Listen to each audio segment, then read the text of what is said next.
As the 2020 U.S. presidential elections draw near, Trump is reviving the very playbook that got him elected. Accusations of deep state conspiracy and spying allegations against former President Barack Obama and attacking the mental capacity of his opponents. It might seem like a reenactment of 2016. Now, Trump is using his age-old tactics to distract the country, even as U.S. COVID-19 death toll inches closer to the grim milestone of 100,000. But before we tell you more, let's listen in to exactly what the U.S. president had to say.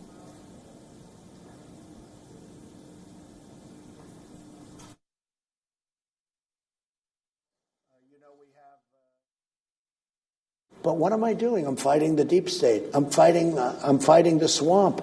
And I said I was doing it, and I'm exposing the swamp. I think if it keeps going the way I'm going, and Ratcliffe is fantastic, if it keeps going the way it's going, I have a chance to break the deep state.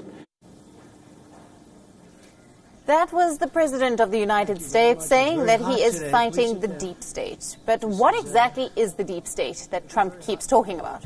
Technically, the deep state are those parts of the establishment that wield extraordinary power outside the system. But for Trump, the deep state solely exists to see him out of power. The U.S. president and his supporters believe that U.S. intelligence agencies like the FBI and the CIA are part of this deep state. Now, many Trump voters even believe that the pandemic is a deep state conspiracy. This obsession with the deep state is not new for Donald Trump. The president has been floating this theory ever since Special Counsel Robert Mueller began his investigation into Russia's interference in the 2016 election. But that's not all. Trump even believes he is being spied upon.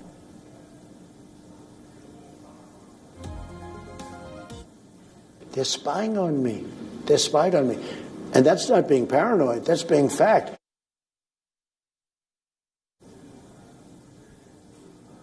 Trump has accused former President Barack Obama of spying on him. His new favorite term, Obamagate, coined by Trump himself, claims that the Obama administration used the FBI to frame Trump's first national security advisor, Michael Flynn, in the Russia investigation. Trump even went ahead to call it the biggest political crime in American history. But as Trump continues to rake up support for Obamagate in tweet storms, political experts believe that this is just a smokescreen to divert the country's attention from his mishandling of the pandemic. In recent weeks, Trump has blamed everyone for the pandemic, ranging from China to the WHO and now even the Obama administration. With just 5 months to go for the presidential elections, Trump is using the same tactics that got him to the White House in the first place.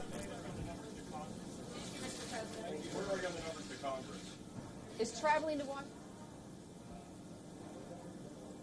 Hong Kong has once again become a battleground for the United States and China. Washington has threatened to impose sanctions on China if the new security laws are not withdrawn. China has warned other countries against interfering in Hong Kong, but the United States is pushing ahead with its diplomatic offensive. The Trump administration is likely to receive bipartisan support for any measures aimed at upholding Hong Kong's autonomy. On Sunday, National Security Advisor Robert O'Brien rallied the American public against China's new security laws. He asked Americans to keep an eye on the pro-democracy protests in the city. O'Brien expressed solidarity with the protesters and urged China to reconsider its move. That last statement from O'Brien is especially important. He says that Hong Kong will not remain the financial center of Asia if China goes ahead with this proposal. Now, this can be interpreted as a direct warning of economic sanctions on China and Hong Kong. Back in 2019, the U.S. Congress passed a law to protect Hong Kong's autonomy.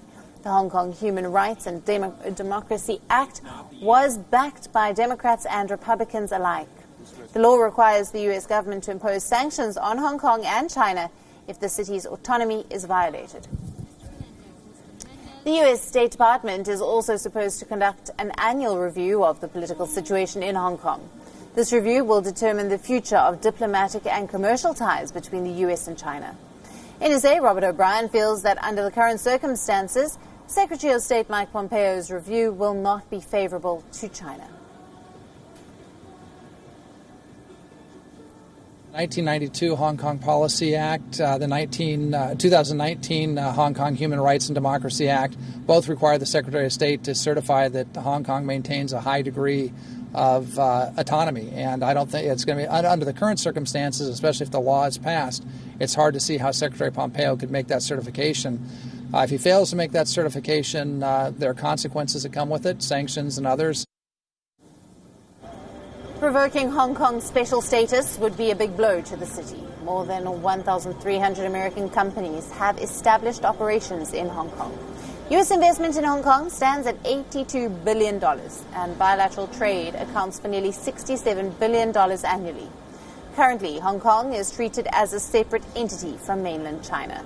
But if the special status is revoked, it could be the end of luxuries like visa-free travel and low tariffs. Tensions between Washington and Beijing have also cast a shadow over the trade deal between the U.S. and China. Phase 1 of the deal has already been signed. China has vowed to uphold its obligations as part of the agreement, but further progress on this front appears unlikely.